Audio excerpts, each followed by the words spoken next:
to introduce Mandy Pino, but I'm guessing most of you know her. Okay. We now have Bonnie Bloom.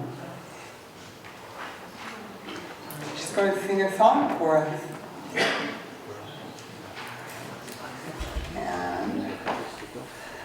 And I want to welcome singer-songwriter Bonnie Bloom. I'm sorry. Many of you may recall Bonnie from way back when she helped out at the Peace Center, and her band, Bonnie and the Boomerangs, played many a benefit there. She's going to introduce her own first piece. Okay,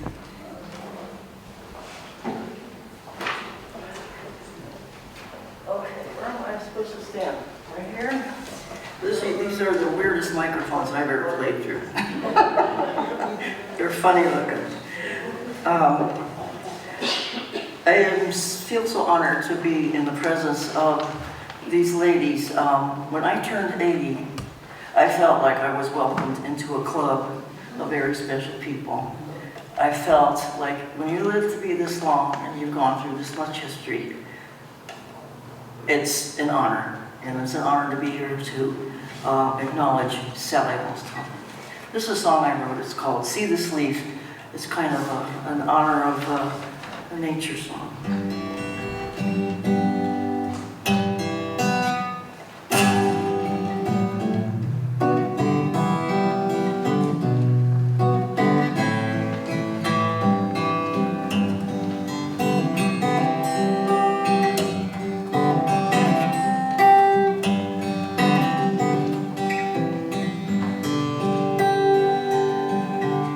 See this leaf, it's a record of the day, and see it's got your sign engraved upon the back.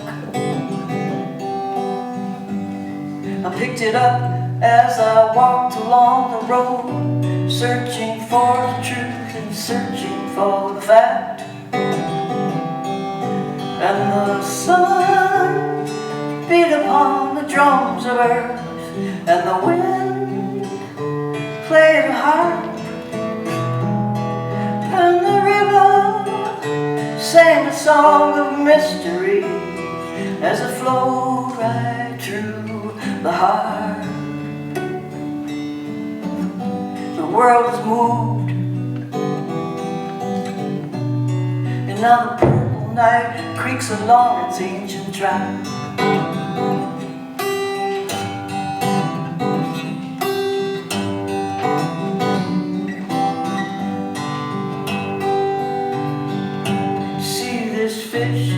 It's a symbol of the way I used to know that all of us, everything was one. His brother swims near the bottom of the creek, and now the fear of separation's nearly gone. And the sun beat upon the drums of earth, and the wind played her heart, and the river sang a song of mystery as it flowed right through the heart.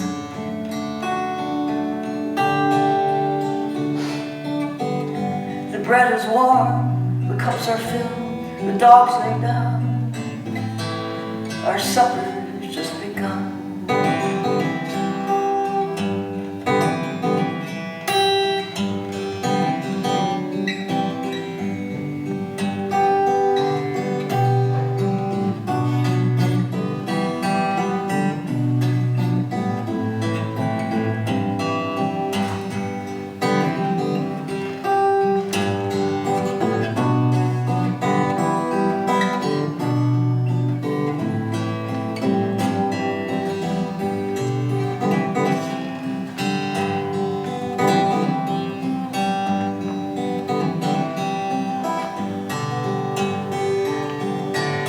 Children's tongues, they speak of calling kind of cold, and turn our lonely lives into an infinite parade.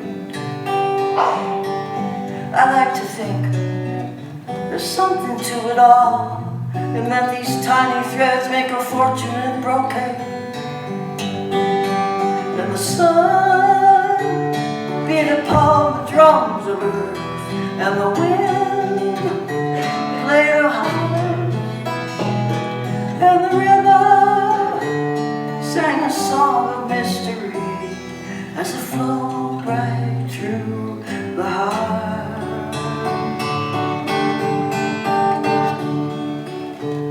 I like this cloth, it promises to heal the back upon which it is laid. I like this cloth, it promises to heal the back upon which it is laid.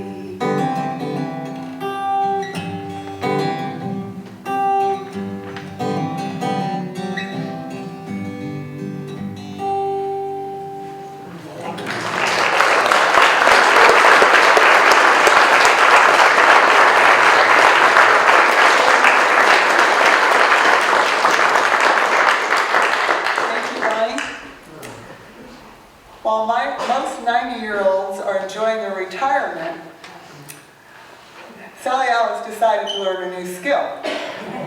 She decided she was going to learn how to play the guitar. After the celebration of life, you can ask her instructor how she fared as a 90-year-old newbie musician. But now, Sabino Iturbe will play us one of his compositions. We are really fortunate to have such talented musicians with us today. Thank you. Hello to my parents.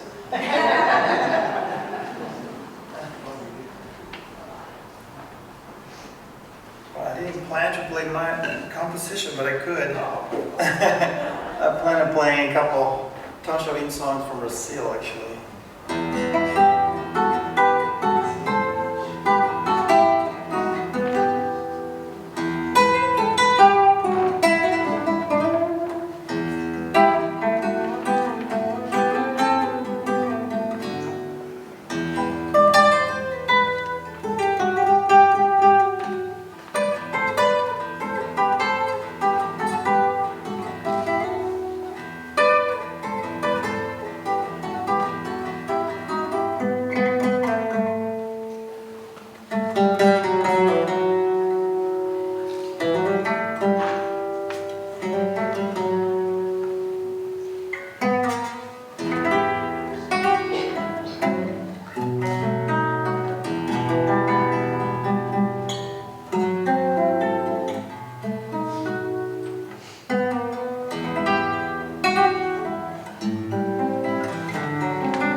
Mañana do Carnaval by Carlos Jobim, and I'll play one of my compositions called The Farm.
So now, I don't know where you come in the list of knowing Sally-Alice the longest between Mandy and Evan, but Gwyneth Lewis has the great distinction of being in one of Sally-Alice's fourth grade classes. She has decades of knowledge and spicy tales to share. Hi again, everyone. Yeah, I met Mrs. Thompson when she was my fourth grade teacher at Montezuma Elementary some 60 years ago. I can't come close to you, Mandy, but 60 is not bad. And Sally-Alice has been impacting my life hugely in many ways since then. I loved Mrs. Thompson's classroom. I stare at the emerald green poster of Machu Picchu in Peru, marvel at her captivating stories about wild animals as we laid our heads on our desks to listen, and enjoyed her teaching us to dance La Vesuviana and Glowworm. One day, we just finished taking a time test of our multiplication tables. I'm sure you all remember those. And we're instructed to lay our tests face down on our desks and put down our pencils. but I kept writing. Mrs. Thompson came by and I got scared knowing I'd get in trouble for breaking the rules because I happened to be the most obedient child in Albuquerque. And that was because I got beaten with a belt at home for even small transgressions until I was 13 years old. I also was extremely shy, probably was on the spectrum, but I didn't know until recently. And so I was too scared to talk to anyone. So Mrs. Thompson wanted to know what I was writing. She read, "I wish I were dead, I wish I were dead, I wish I were dead." And instead of reprimanding me, she took me to Principal Reeby's office.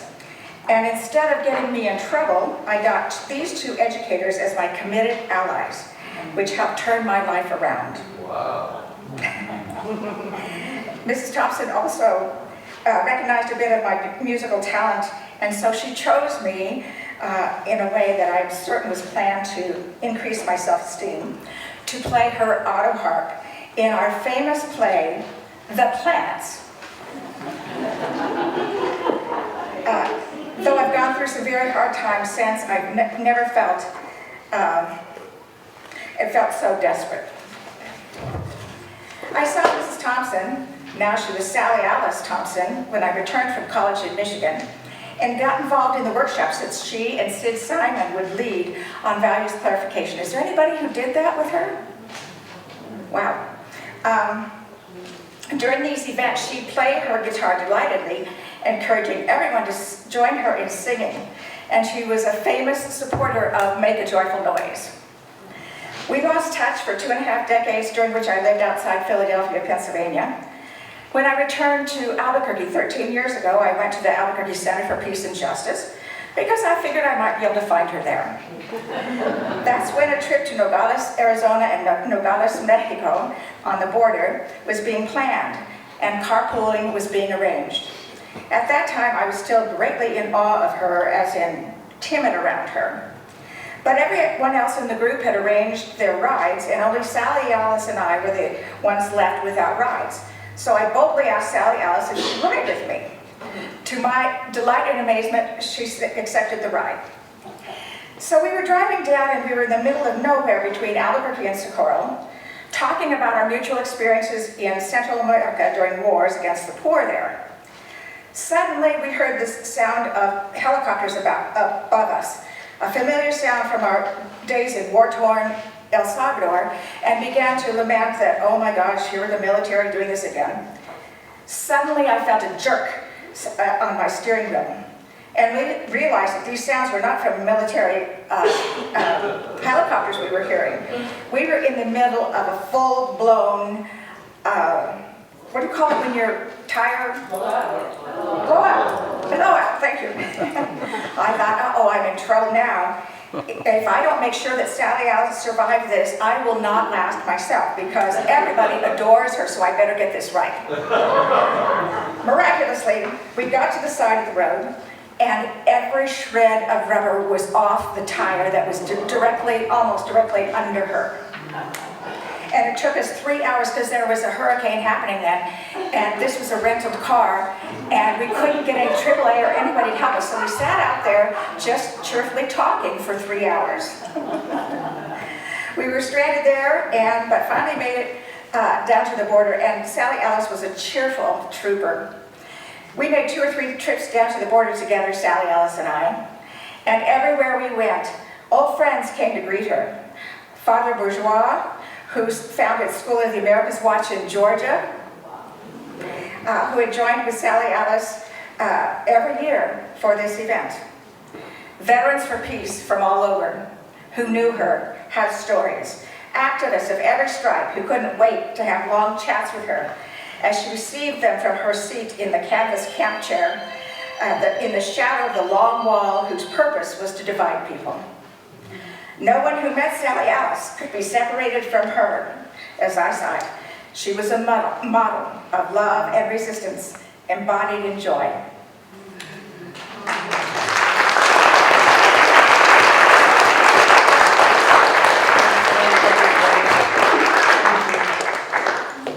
Okay. We have the Grannies. And we're going to sing She inspired us all, and it's the tune to What a Wonderful World. And the words will be up on the displays for you to join us when as Marcy leads us. Come on up. I don't know what's going to move the chair. It's in the way. Oh, okay.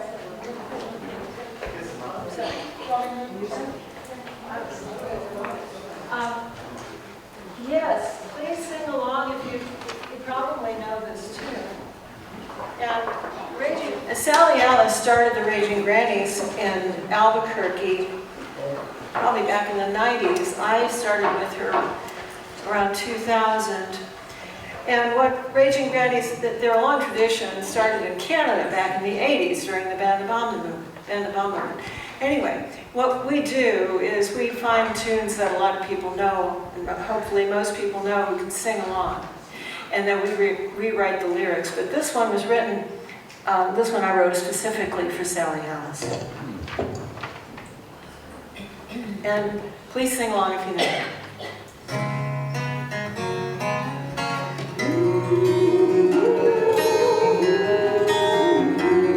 Oh, she marched for peace, wore out her shoes, from coast to coast, across Russia too. She is Sally-Alice. She inspired us all. Took immigrants and refugees. She knew that all these are reality. She was Sally-Alice. She inspired us all. A lyricist and writer, a singer in the streets, from serving in the Navy to veterans for peace. She would travel the world, and wherever she'd go, kindness and grace are what she'd sow. With the world a mess, so much to say, she kept on striving to make it more fair. She's my Sally-Alice. She inspired us all. Yes, our Sally-Alice. She inspired us all.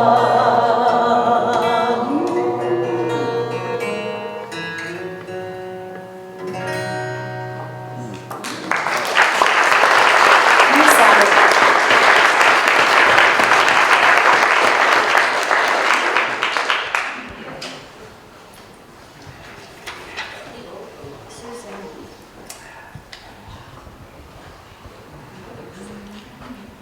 And next we have Jim Janko, and I'm going to let him share with us about his relationship with Sally-Alice.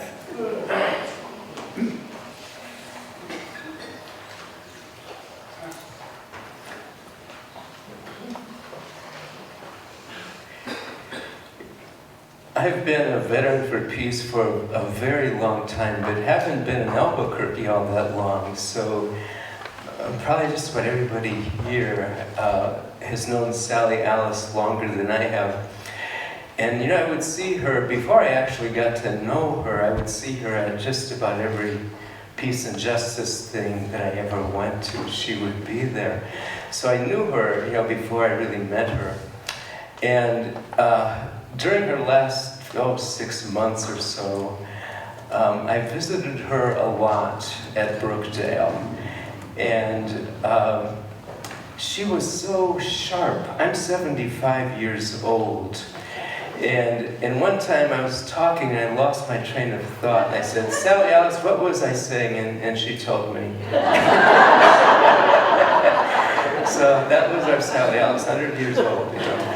And anyway, she loved poetry. I love poetry. And so I'm going to give you a poem by Joy Harjo, who was our country's first indigenous poet laureate. And it's a life and death poem. It embraces everything. And it's called Eagle Poem, and I hope I can remember. It goes like this. To pray, you open your whole heart to sky, to earth, to sun, to moon, to one whole voice that is you. And know there is more that you can't see, can't hear, can't know, except in moments steadily growing, and in languages that are not always sound, but other circles of motion. Like eagle that Sunday morning over Salt River, circled in blue sky, in wind, swept our hearts clean with sacred wings. We see you, we see ourselves, and know that we must take the utmost care and kindness in all things. Breathe in, knowing you are made of all this, and breathe, knowing you are truly blessed, because you were born and will die within a true circle of motion, like eagle rounding out the morning inside us. Thank you.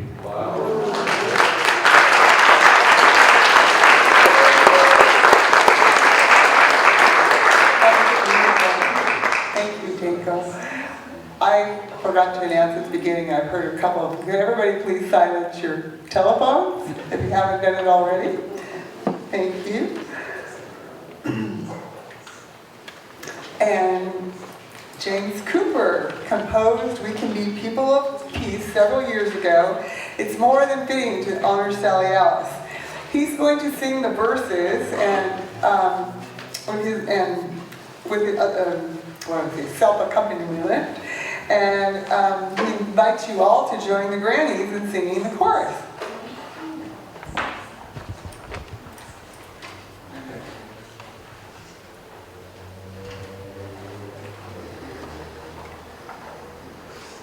And we don't know it much better than you do.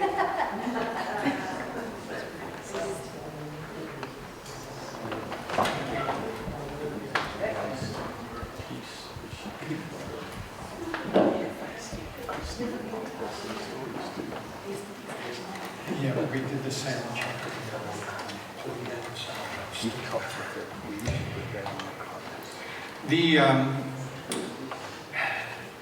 Just a few months ago, I think it was last spring, my wife Susanna and I went to Brookdale and visited Sally-Alice in her apartment, and we decided to sing this song, which I had written, because it seemed totally appropriate for her, and I think she enjoyed it, and it was our honor to do that. This is not too familiar with tune like the other, like Granny's tunes. It's the one I wrote, but the Grannies will sing this chorus 3 times, and you'll see the words up on the screens. So you'll hear them at the beginning, and if you can get the hang of it and join in like you did a few minutes ago, it would be great to add to their voices. So they will be singing the first time, and then in the middle, and then the end.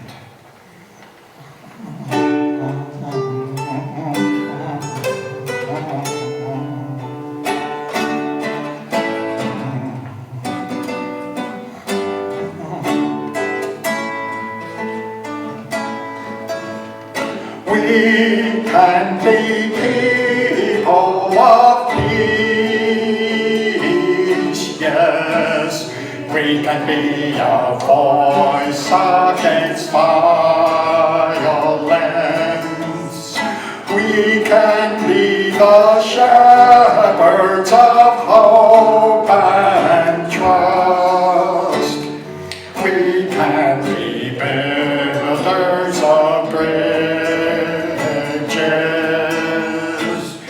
We can be people of peace.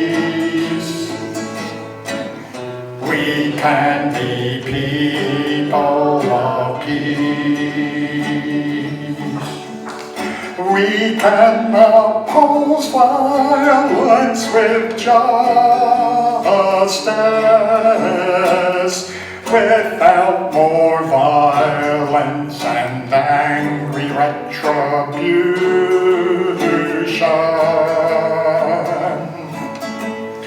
We can have the courage to change our lives and be more willing to share the earth more fairly.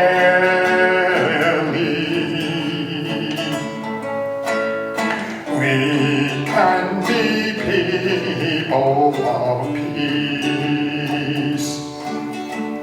We can show respect for our enemies and not forget they are human souls like we are. And we can choose words to shed light and truth, and not to try to make treachery seem normal. We can be people of peace. We can be people of peace,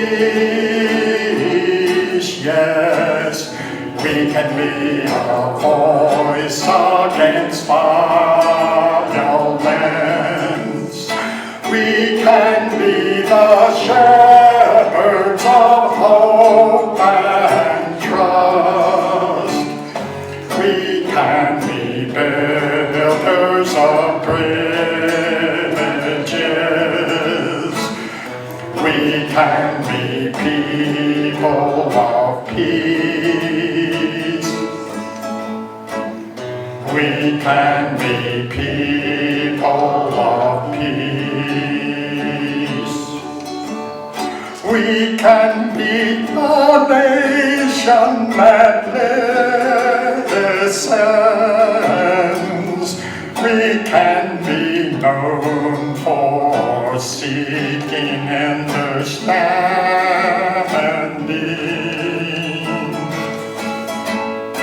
We can seek to find why one hates us and show we're willing to undo any wrongs we've done. We can be people of peace. We can stand for peace of the nations, but also we must seek peace in everyday life, and can send a message to all the world by seeking first to find peace within their own hearts. We can be people of peace. We can be people of peace, yes. We can be a voice against violence. We can be the shepherds of hope and trust. We can be builders of bridges. We can be people of peace. We can be people of peace. We can be people of peace.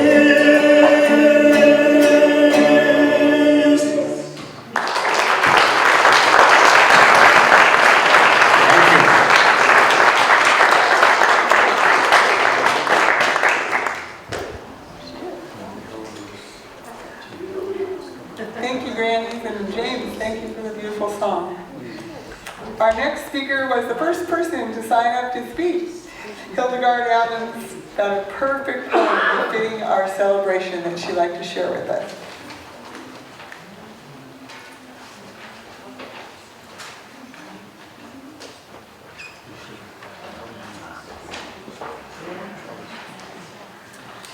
It's so nice to see all of you here. I wish we had everybody else who is not here, such as Dory Bunting and Floyd Barrett. It's been my privilege to know our amazing elders. Quite a few years ago, I joined the coordinating council at the Peace and Justice Center. Back in the day where things were easy, I have to tell you, it was easy then. We were renters across the street from where the Peace Center is today. And due to the generosity of elders and, some fundraising, we were able to pay the rent every month, even back then we thought, well, can we pay the rent next month? We didn't know, but anyhow, we carried on. But compared to the challenges that the Peace Center faces today, it really was a lot easier. So we had our regular meetings where I met Sally-Alice and Dory and Floyd and others Lee Sims, others that you may or may not know, depending on how long you've been around. And we took care of a little business. We always had a potluck. We ate well. We had a lot of laughs, and then we went home. And today, the Peace Center is struggling quite a bit more. Most of you know this. And if it were not for Sally-Alice and Don and our other generous elders, there would be no Peace Center in Albuquerque. So one of my fond memories, I have so many memories, but one of my fond memories is this happened after Don had already passed. So we had a mortgage that Don and Sally-Alice carried when we bought the Baha'i building, which today is the Peace Center. And they gave us that mortgage at 1%. Anyway, I was super generous, of course, but we did pay back the mortgage month after month. And sometime after Don had passed, Sally-Alice got to thinking, and she said, I'm going to will you this building after I die anyway, so why don't I do it sooner? And we did. So we had January 1st of that year, we had a big party at the Peace Center, and we burned the mortgage. And that is why there's a Peace Center today. So the reason I'm bringing all that up is that I encourage all of you to donate to the Peace and Justice Center in memory of Sally-Alice, because we are definitely still struggling. I did find, I'm not going to speak very long, but before her green burial, which unfortunately I could not attend, I was looking online to see if I could find a great poem to read at that event. And I found one, and it is very short, and it's also very perfect for her. And I'm sorry to say I didn't see an author of the poem, so I can't tell you. But I will read this poem. The title is Gone From Us. Gone from us, that smiling face, the cheerful, pleasant ways, the heart that won so many friends in bygone, busy days. A life made beautiful by kindly deeds, a helping hand for others' needs. To a beautiful life comes a peaceful end. She died as she lived, everyone's friend.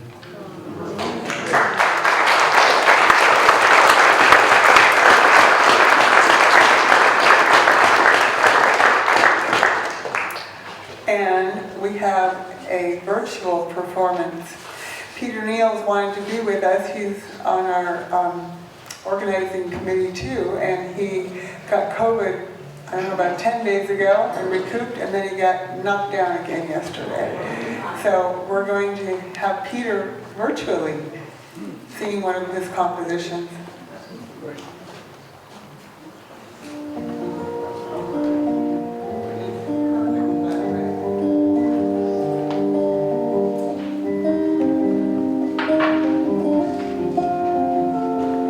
Keep your friendships up to date. Don't leave them there for fate to snatch right out from under you. If you should hesitate to tell them what they mean to you before it gets too late, I'd give everything I got to sit once more with you.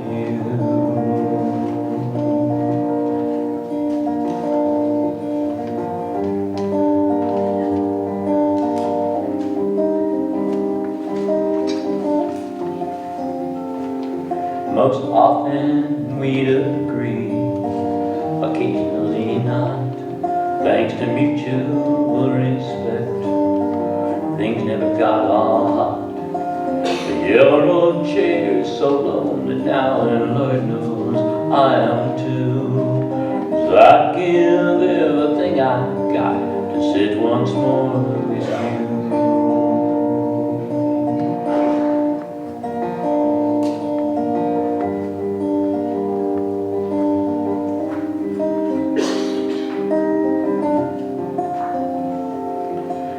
Take a day for granted at our age seems so sad. We know one day's another now, though we may not know when we'll get the call to leave this stage. So fare you well, my friend, as I give everything I got to sit once more with you.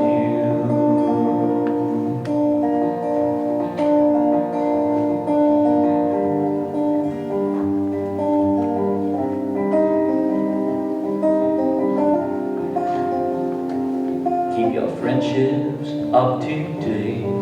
Don't let it get too late, 'cause I'd give everything I got to sit once more with you.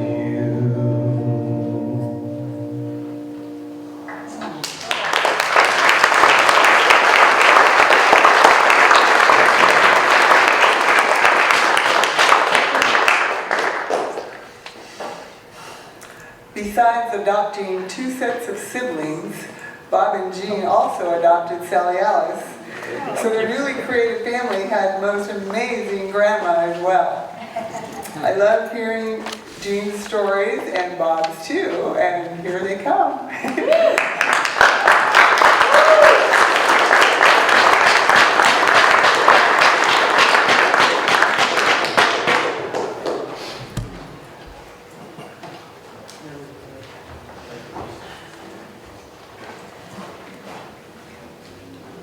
First of all, I'd like to make a couple of little tiny announcements. One is there are folks joining us on Zoom, and I think at least one biological relative of Sally-Alice is on the Zoom. So, oh, I see a bunch of faces up there on the screen. So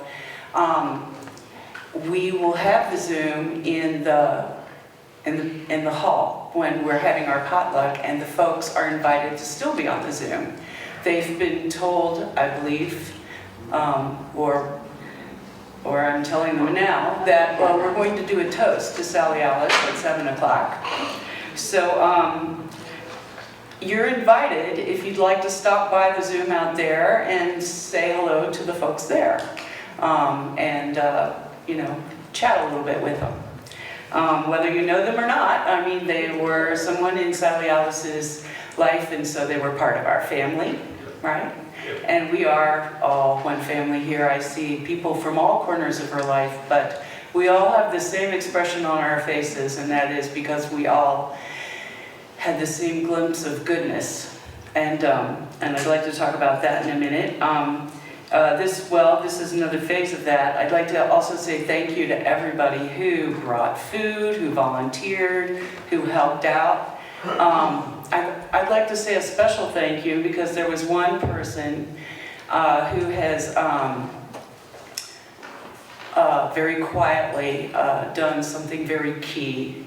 And he's new to town. His daughter is named for Allison, or for Alice, Sally-Alice. Her name's Allison. She's a month and 15 days old.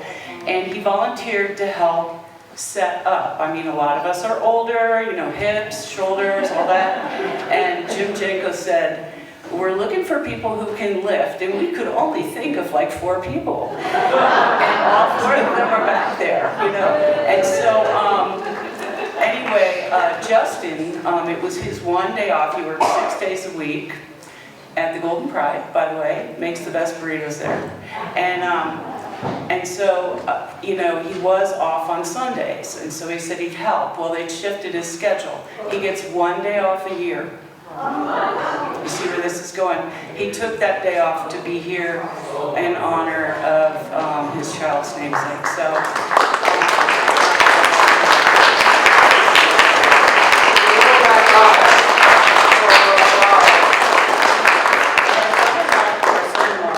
Okay, and Sally-Alice was, you know, we all know it. She was just wonderful. She was spicy, she was sassy, she was saucy, she was all of those things. She liked to make this Roman Catholic blush, and she did a good job. You know, I was a Roman Catholic first grade teacher, and I still am, and I can blush when spicy, saucy jokes are going on, and she would do that, and just cackle and look at me. So, but I'm not going to talk about that. She was an amazing organizer. She was a very effective protester. She was creative. She had flair and compassion, and she was more than that. I heard Hildegard mentioned, and I was thinking the same thing. You know, of Floy and Dory, and I'm sure there were very many more, but I had the privilege of knowing Floy and Dory and Sally-Alice. And Rosamond. And Rosamond. And Enid, oh God, Enid, yes. And they were people, and you know, we gravitated toward them, right? Didn't we love to be in Sally-Alice's presence? Wasn't it a joy to just be in the room with her? Yes. Whether we were just sitting there talking about flowers, or talking about Bush, or talking about Kamala Harris, or talking about Joe Biden, or talking about favorite colors, or, you know, anything. It was just a joy to be there. And I think it's because she was a truly good person. Truly good. And she and her husband, Don too, I'm going to count him into that crowd, they lived their lives in such a way that they very quietly and in the background did all of these things that none of us know all of them. We don't even know half of them. We're always constantly finding out another one. And I imagine for the rest of our lives we will. And there was no, often they did it in secret so nobody would know, and there was no reward for them. They had no reward from that other than the fact that they really cared about whoever it was that they were helping. It was just purely out of compassion and selflessness. We have walked among giants. Little Floyd was a giant. Dory, Sally-Alice, Enid, you know, Dawn Thompson, and I'm sure we could list off about 17 more. But we have walked among giants. And when we see Sally-Alice go, you know, we can say this is the end of an era, but I don't think that's the case. For one thing, I don't think she's gone. I was with her very, like, minute to minute during the last week or so of her life. And I can't tell you how many people said, Sally-Alice, send me a sign, you know? Send me a sign. And she had a lot of requests, and I was beginning to forget all of them. I was thinking maybe I should write them down for her, but I knew she couldn't take the note with her. So I was like, is she going to remember all this? Well, then people would come back to me and say, one person asked her for a butterfly on her birthday, her friend Beth from Brookdale. And Beth wrote to me and she said, I saw 4 butterflies on my birthday. And, you know, I know there were a lot of people who asked for signs, and one thing that was really unusual was that a hawk showed up next to Lisa's car the day before Sally-Alice died, or before Sally, it was before, a couple of hours before the day before. Then at the burial, a hawk was there.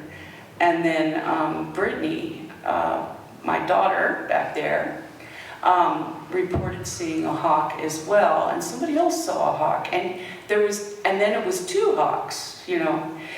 And I was thinking, you know, and I'm Roman Catholic, I'm kind of progressive Roman Catholic, but in our Roman Catholic world, those are signs of sainthood, folks, you know. I mean, that's kind of, you know, I mean, she's definitely present with us. But I think the thing, and I was thinking, what is it about this whole thing, about Sally-Alice and who she was, and the spirit that surrounded her. And I think I figured it out. That we may feel like we are in really crazy times, which we are, definitely. We can't deny that. And this is more intense than previous generations, and I think that's true. But we also are in the middle of something really big, and she shows that. Think about the generations before us, and every time there was protest or a good movement or something, it often was like maybe the protests were because people wanted to avoid the draft, or they didn't want their brothers to die in a war, or they didn't, you know. But we were surrounded by Floyd, Sally-Alice story, and now we're in the middle of a new time where the new generation, the younger ones, when George Floyd was so abused and killed in the way that he was. How many young people with no self-serving anything, no benefit to come to them from it at all, went out and took the streets in the middle of a pandemic, for Pete's sake, risking everything, and just peacefully stood with no benefit to them to be seen. Now that's new. That's new, folks, you know, that's new. And Floyd and Dory and Sally-Alice epitomized that, but now we're seeing all these young folks doing that. How many young people went to UNM last spring, or all over the country, and stood up and then lost their jobs, their apartments, their phones? I know as a parent of teenagers that losing your phone when you're young is really pretty bad. It's bad enough when you're old, but when you're young, it's worse. And the police kept their phones just out of, you know, spying on them, who knows what, meanness. And a lot of those young people applied to the Peace Center because they had lost their apartment, or they lost their jobs, they were trying to figure out how they were going to keep a place to live and not go homeless. They got no benefit from this. They put their lives on the line, like Mario Savio always said, put your life on the gear of the wheel. They did that out of pure compassion. We're in the middle of something new. This is a new era. We really are, hopefully as a human race, really evolving here. We're seeing signs of that. And we love the signs of what we saw in Sally-Alice and the other women that were with her. We gravitated to that. But now we're surrounded by it and all these young people. And that's something new. That is something new. This is going somewhere. It's going to be hard, but it's going somewhere. So I did want to point that out. that Sally-Alice was a symbol of this to us. And I think that's something that she would want us to know.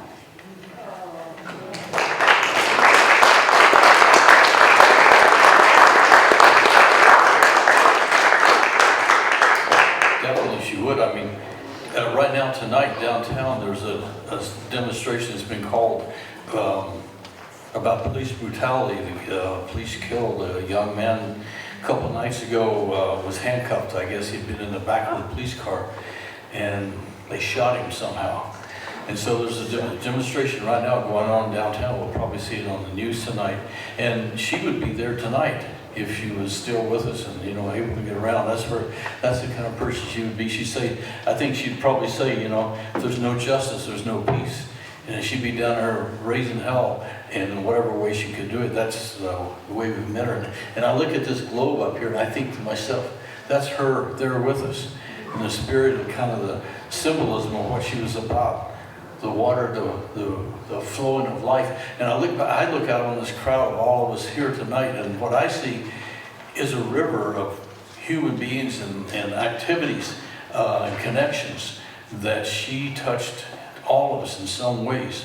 And it's still going on, you know, and it's like, it's a real commemoration of life in a sense of a positive thing, like what Gina's saying. I didn't know what she was going to say beforehand, but it was really good. I think she's right about that. I met Sally-Alice. I just want to tell you a couple little stories. I was in the stationed in the Air Force here at Kirtland for a little while, and got out and we went away and joined up with AIM and then the American Indian Movement for a while, and then I went off to organize steelworkers in Pennsylvania, in Pittsburgh. And while I was there in 1986, we had an unemployed steelworkers organization. We'd all been thrown out of work when the mills were decapitalized. And there's this crazy group of people that came marching through town that were on their way to Washington, D.C. for some kind of a peace march about nuclear weapons. And because 1982 had been the big march in New York City. And so they were marching through and they came to the steel mill, and our unemployed group met with them, and we all had a big rally. And there was this woman from Pittsburgh, or Albuquerque. I was in Pittsburgh. They were from Albuquerque here. And so I got to talk to her, and I reconnected with Albuquerque and some people here a little bit. And then they went on their march, and then we went on our way for a number of years doing crazy things. And eventually I came back here in the early 90s then.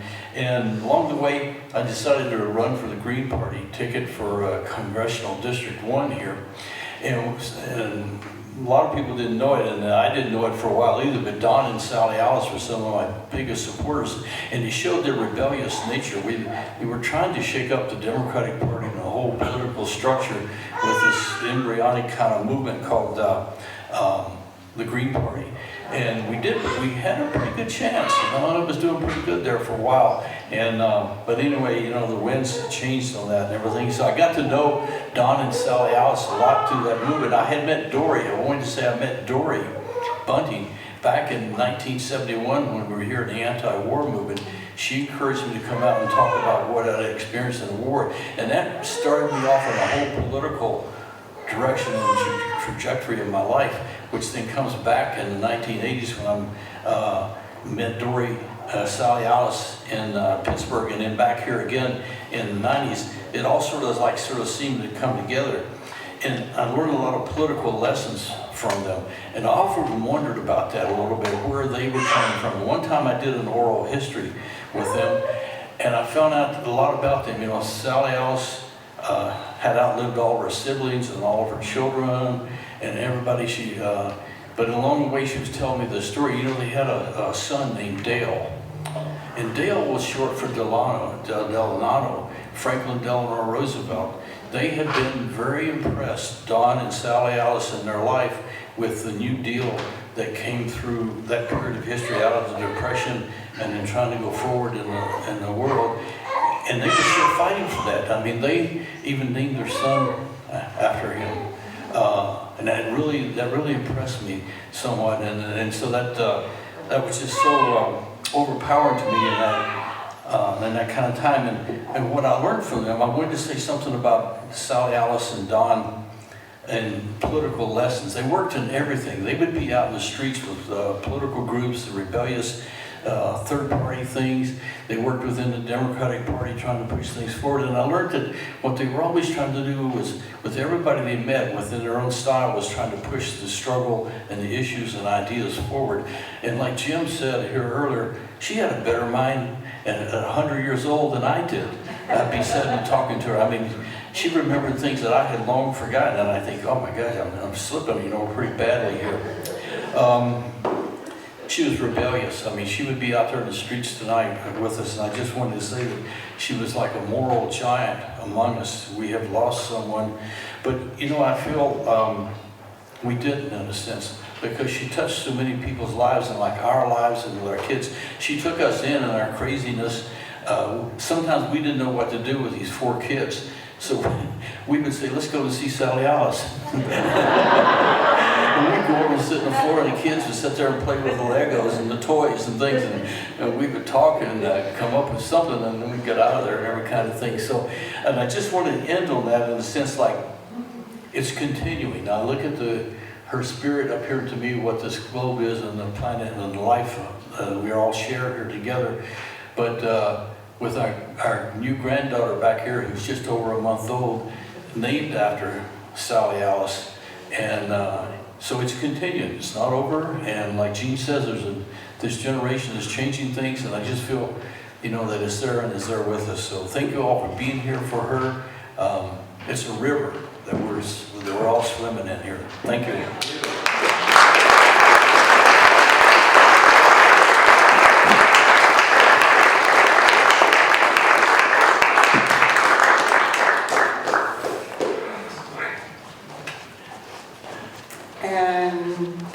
We're going to have Bonnie again. Let her introduce her second song for us.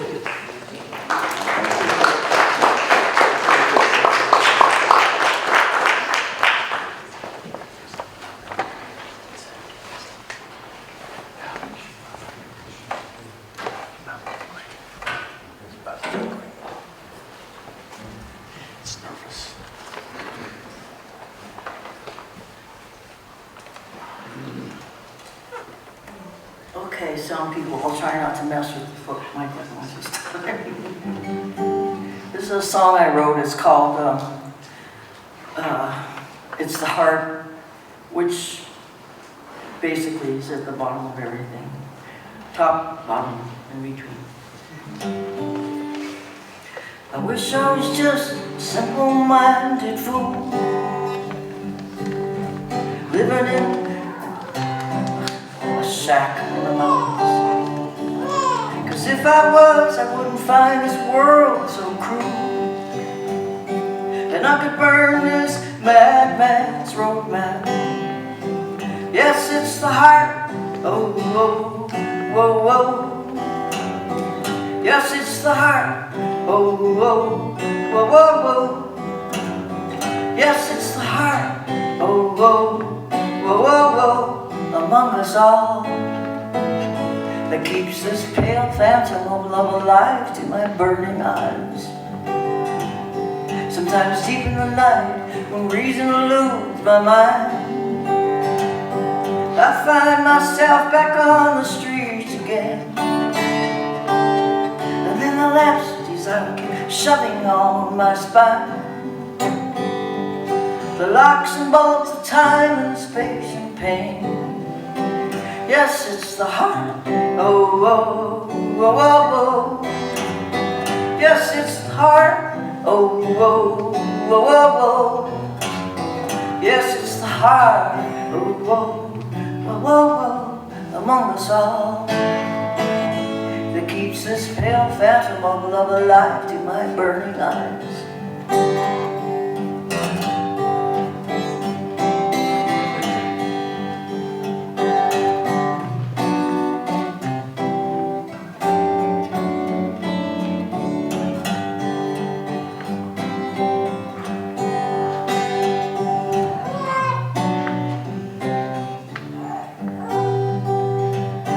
Last night I saw your hands blazing lights, with triggers of compassion on the line. Then you moved your fingers to the right, and I could see your face was crazy, just like mine. Yes, it's the heart, oh, whoa, whoa, whoa, whoa. Yes, it's the heart, oh, whoa, whoa, whoa, whoa. Yes, it's the heart, oh, whoa, whoa, whoa, whoa, among us all, that keeps this pale phantom of love alive to my burning eyes. Is there anybody here who knows my name? That doesn't fit exactly in my shoes. 'Cause if there is, then we can be the same.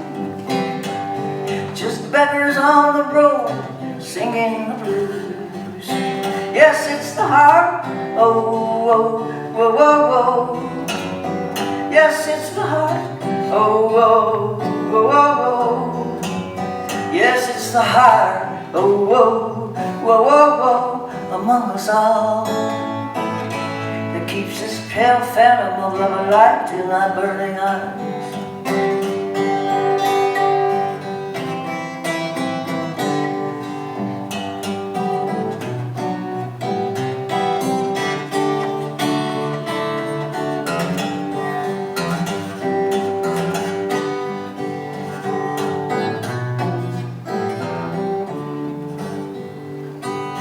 Give me peace and solitude, love,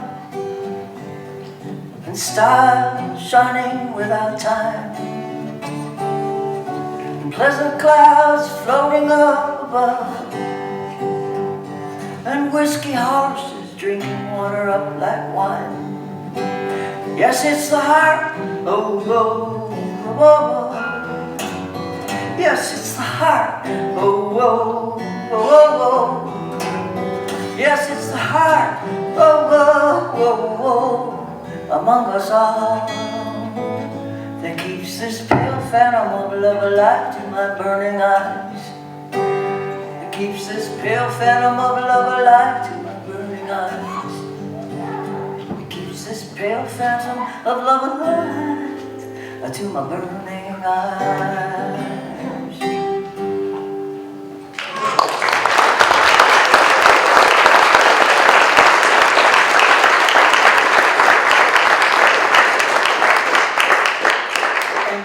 Called me first thing this morning and said she wasn't feeling well. And I said, oh no. And so she really buckled up and came. And thank you so much. It was so good.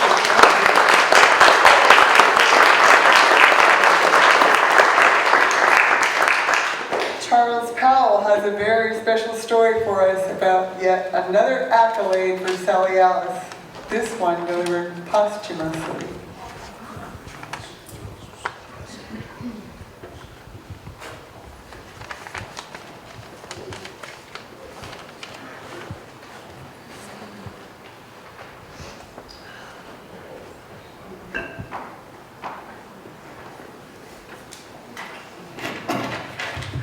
Hi, friends and neighbors. I first came to Albuquerque in 1986. Our National Veterans for Peace organization started in 1985. That's our founding year, 1985, in Portland, Maine. People here, mainly veterans, started meeting around organizing a chapter of Veterans for Peace here in Albuquerque. But long before that, I had things in common with Donald and Sally-Alice Thompson. Whenever I'd go to a NAACP meeting, that's the National Association for the Advancement of Colored People, they would be there. When I would go to SWAP meetings, that's the Southwest Organizing Project, they would be there. if I went to the biopark, to different events there, Don and Sally-Alice would be there. The ACLU, American Civil Liberties Union, they were there. For a short time, we had an active labor party in New Mexico. Don and Sally-Alice were a part of it. I'm sure I'm forgetting some things. I struggle with my memory nowadays. But the bottom line is that they were everywhere doing good things. And because I knew them from these other organizations, when they put out the word that they wanted to organize a chapter of Veterans for Peace, and they started having meetings, I wanted to be a part of it, so I attended those meetings.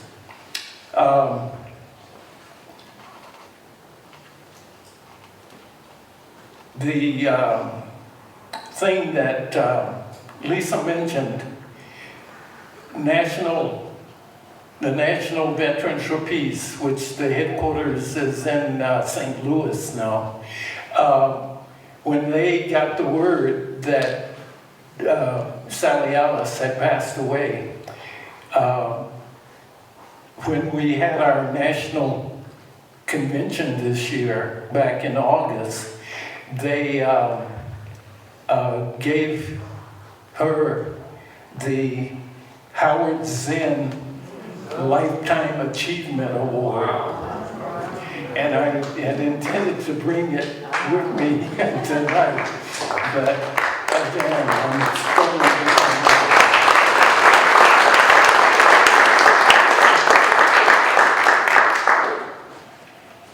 I guess that's all I have to say, unless you want me to tell you about the night Sally-Alice and I slept together.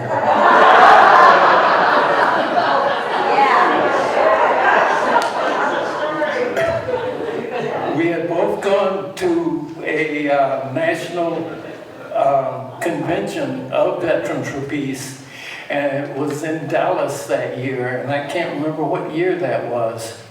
But I had not planned to stay for the final night because I had other plans. So I didn't reserve a room for that last night.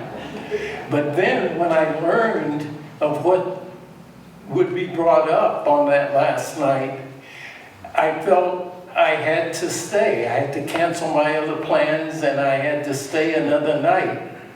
Well, when I went to try to extend my stay, I was informed by the hotel that that wasn't possible, that they had already reserved the room for someone else. So I wasn't sure what I was going to do, but the word got to Sally-Alice that I had this predicament. So she invited me to stay with her for that night. And I accepted that generous offer. And there was only one bed in the room, a queen-size bed, and we both behaved ourselves.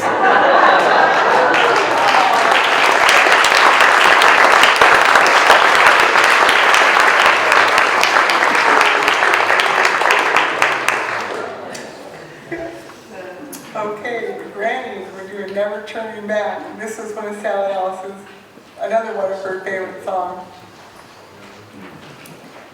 It's real easy, you can join us to pick up the tune. If you know the song, please sing along.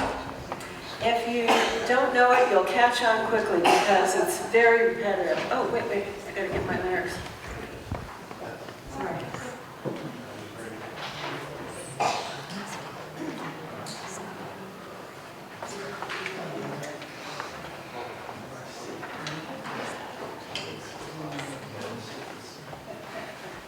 This is a marching song.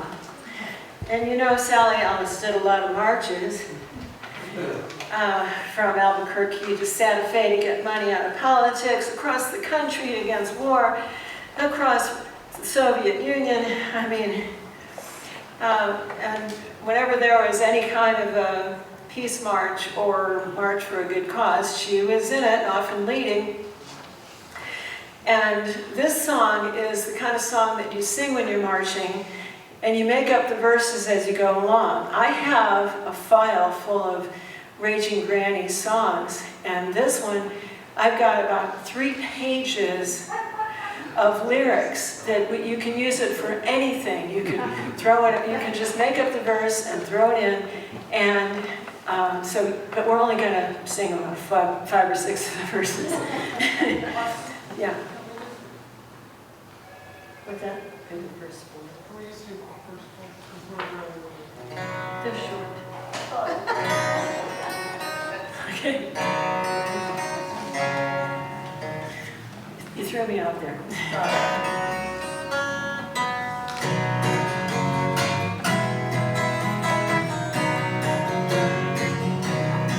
We're gonna keep on moving forward.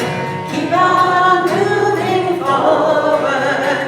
Keep on moving forward. Never turning back. Never turning back. We're gonna keep on walking proudly. Keep on walking proudly. Keep on walking proudly. Never turning back. Never turning back. We're gonna keep on singing loudly. Keep on singing loudly. Keep on singing loudly. Never turning back. Never turning back. We're gonna keep on loving boldly.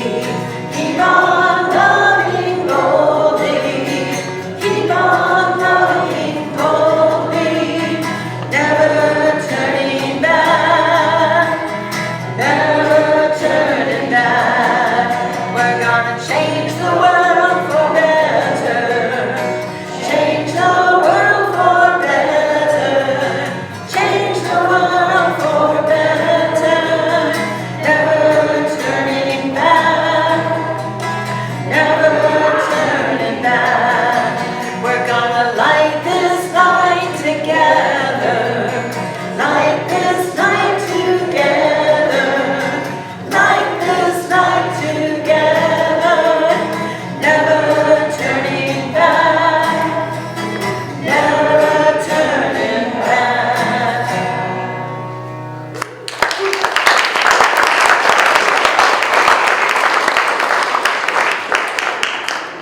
In the interest of time, while they're sitting down, I'm going to read you this article that Jean just found in one of the albums, I think, that when she was going through. And it was cut out right to the edges, so there was no date, but I extrapolated the date. So it either had to be in late 94 or early 95. And I'm guessing it's from an Albuquerque paper, so the title is Second Woman on Police Force. A former school teacher and graduate of the University of Iowa, Mrs. Alice J. Sally Thompson, 31, will become a member of the police force today, giving the department its second policewoman. How many people knew about this? Notice no hands. The appointment of, did you, Nancy? Oh, it's in the book, I'm sorry. Okay. I'm sorry. The appointment of Mrs. Thompson, who lives at 208 Utah with her husband and 3.5-year-old daughter, Sarita, was announced Wednesday by Chief of Police Paul Shaver. Chief Shaver said she will be assigned to the detective division after completing schooling as a rookie. An Albuquerque resident for 2 years and an employee of the Social Security Office, Mrs. Thompson earned a Bachelor of Science at the University of Iowa, then taught school at Keota, Iowa. Her husband, Donald, teaches at Emerson School, so I thought that was fun. We just found that. Okay. Okay. So I think everyone knows for logistics, I'm looking for Jean, she's way back. Are there 2 tables of mementos? There are 3. One of them, table number 1, do not take home. That has to stay, but you can look at those. Table number 2 and table number 3 are all things that you can take and keep. In fact, we hope you will take and keep them. So, did everyone hear that? No. Okay, Mandy. And anybody else? So the first table, meaning walking in the door of the first table, so where you walked in the door, the first table is meant just to look at and observe. And the second 2 tables are mementos that you are encouraged to take and keep. If there's one there that touches you, okay?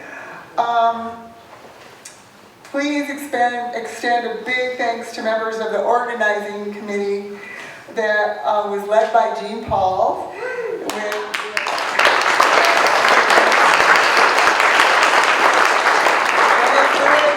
Janko, Ann Moore, Charles Powell, Laura Lucero, and myself taking supporting roles. Also, thanks to all the wonderful volunteers that helped us with setup, potluck, being greeters, and organizing. If you're able to stay until the end, please help us with the cleanup. We really could use your help, and we appreciate it. And perhaps maybe, since everybody, we had to pull you in here, maybe some of you were looking at the murals that are in there, the 6 posters. You might find yourself on one of them. And we'll break for the potluck as soon as we sing our last song, read our last reading, and extinguish the chalice. So Marcy's going to provide the accompaniment. The grannies will lead us in our closing song, yet another one of Sally-Alice's favorites, Finlandia. Come on up here, grannies. I'm Lisa Silva, I'm sorry. Thank you. Lisa picked this one out. This is a song that Sally-Alice particularly likes in the hymnal, the UU hymnal. Come on up.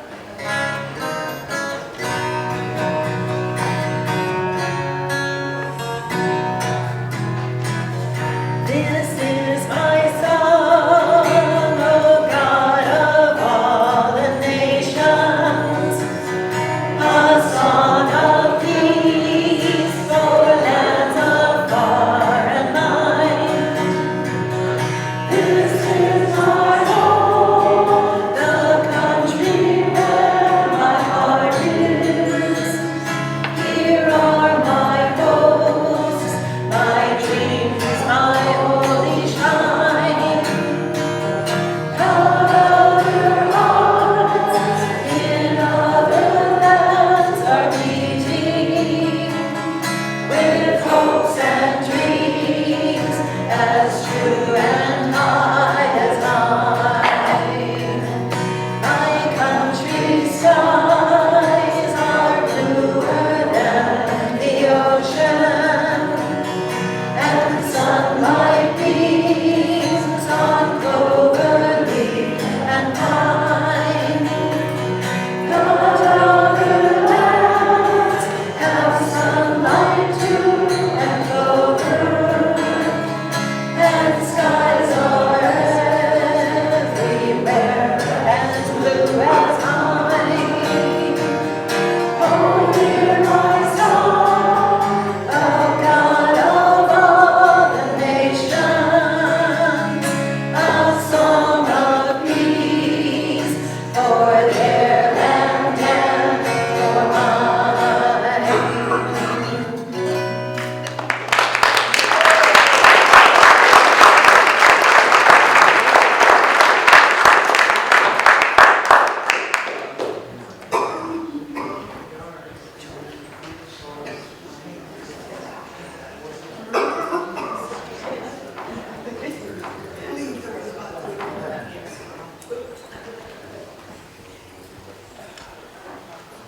This?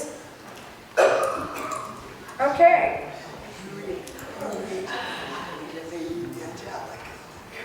Okay. We have our bookmarks, so if you don't have one, please share. And this is called A Common Destiny. All living substance All substance of energy, being and purpose are united and share the same destiny. Together, all people, those we love and those we know not of, are united and share the same destiny. Birth to death, we share this unity with the sun, earth, our brothers and sisters, strangers, flowers of the field, snowflakes, volcanoes, and moonbeams. Birth, life, death, unknown, known, unknown. Our destiny, from unknown to unknown.